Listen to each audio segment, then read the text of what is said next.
When the white man come into your place, the first thing he does is to change your name and your identity. That is the first thing a white man does when he comes to your place.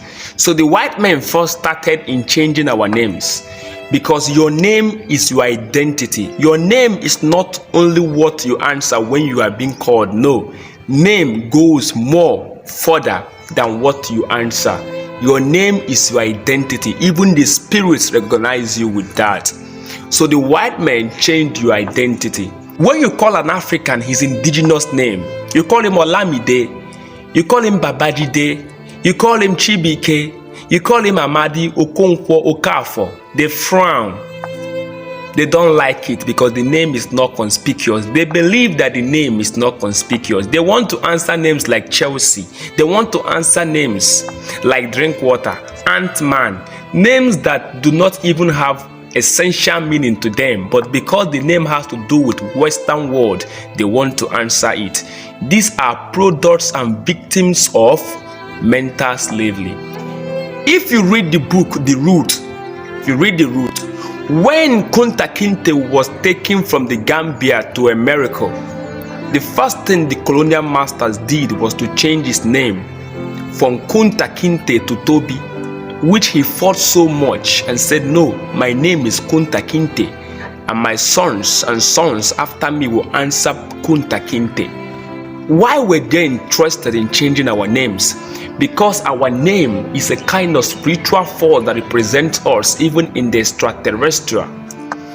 Listen, this changing of name did not only stop in names of individuals, they even changed the names of cities. Let me take you to Nigeria in the Igbo land. You see, the place today that is answering Anambra, it was gotten from a water or Mambara. Those names were changed. Somehow, the white men tried to convince us it's because they were not able to pronounce those names. It's a lie. They were able to pronounce it. What about Lake Victoria? What is Victoria doing with a lake in Africa? The largest lake in Africa is called Lake Victoria. Where is the name Victoria? The name Victoria is not an African name. The indigenous name of the water is Lake Nyanza. What is Victoria doing there? They change all these things.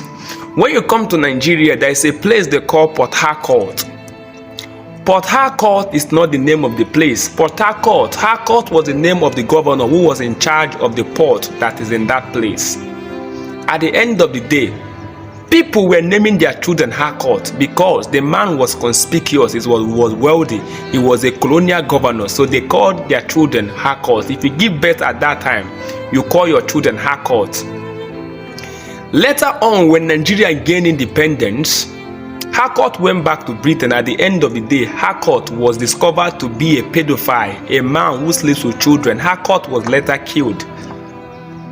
So, you name people names of foreigners, people who you do not even know their personality trait, but because they are, be in a particular status. So you believe that the name Okonkwo is useless, the name Amadi is useless, the name Chibike is useless, the name Chimobi is useless, the name Olamide is useless, the name Oladipo is useless.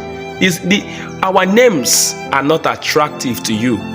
When you hear an indigenous name of an African, you say it is local, it is primitive, it is archaic, it is antediluvian, it is Shibolite.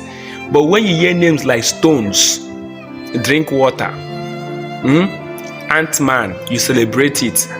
You are simply a product of mental slavery. You give a child birth in Africa, you name him Chelsea. What is wrong with you? What is wrong with you? You are ashamed to your ancestral heritage. Ashamed to your ancestral heritage.